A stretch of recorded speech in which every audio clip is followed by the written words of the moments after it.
Eu queria começar pela informação que você deu em primeira mão de uma decisão do Conselho de Direitos Humanos da ONU, que após uma longa análise concluiu que o ex-juiz Sérgio Moro foi parcial na condenação do ex-presidente Lula, e eu gostaria que você trouxesse os detalhes para a gente.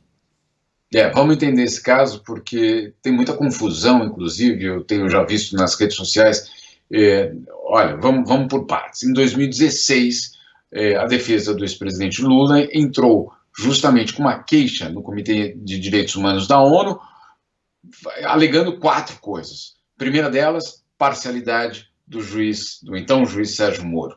Também por conta das escutas, ou da divulgação das escutas dos telefones da família do ex-presidente, pela aquela detenção no aeroporto em São Paulo e, de uma forma geral, por conta das perdas dos direitos políticos do ex-presidente, ainda naquele momento, claro, em 2018, já vivendo uma situação de eleição.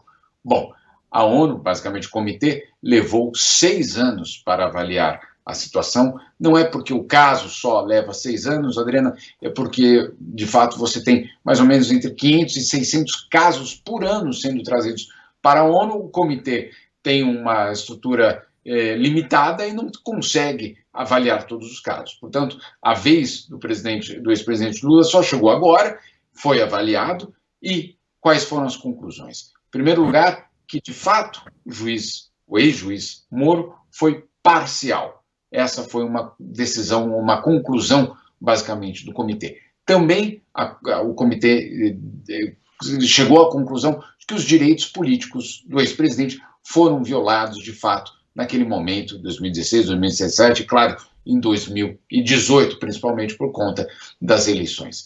Essa é uma decisão que não muda o que o STF já decidiu. O STF já tomou essas posturas. Agora, qual é a importância disso?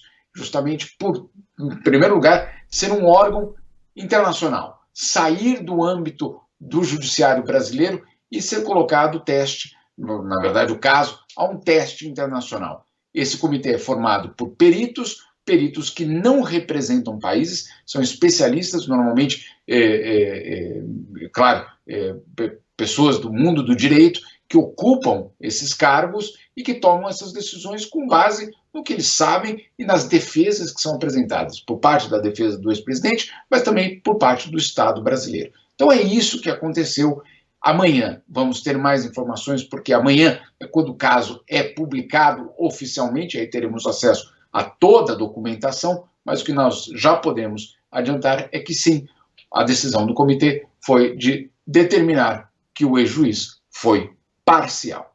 Sim, Jamil, antes da gente partir para o nosso segundo assunto, o ex-juiz Sérgio Moro não se manifestou especificamente sobre essa conclusão da ONU, porque diz até que não teve acesso à íntegra dessa conclusão, desse resultado, mas ele se manifestou há pouco, então o Fábio tem a nota aqui que Exato. O Moro soltou. Ainda e a gente já vai para outro assunto. Aspas, então, para o ex-juiz Sérgio Moro. O ex-presidente Lula foi condenado por corrupção em 3 instâncias do judiciário e pelas mãos de 9 magistrados. Sua prisão foi autorizada pelo STF em março de 2018. Foi uma ação institucional decorrente da corrupção descoberta na Petrobras.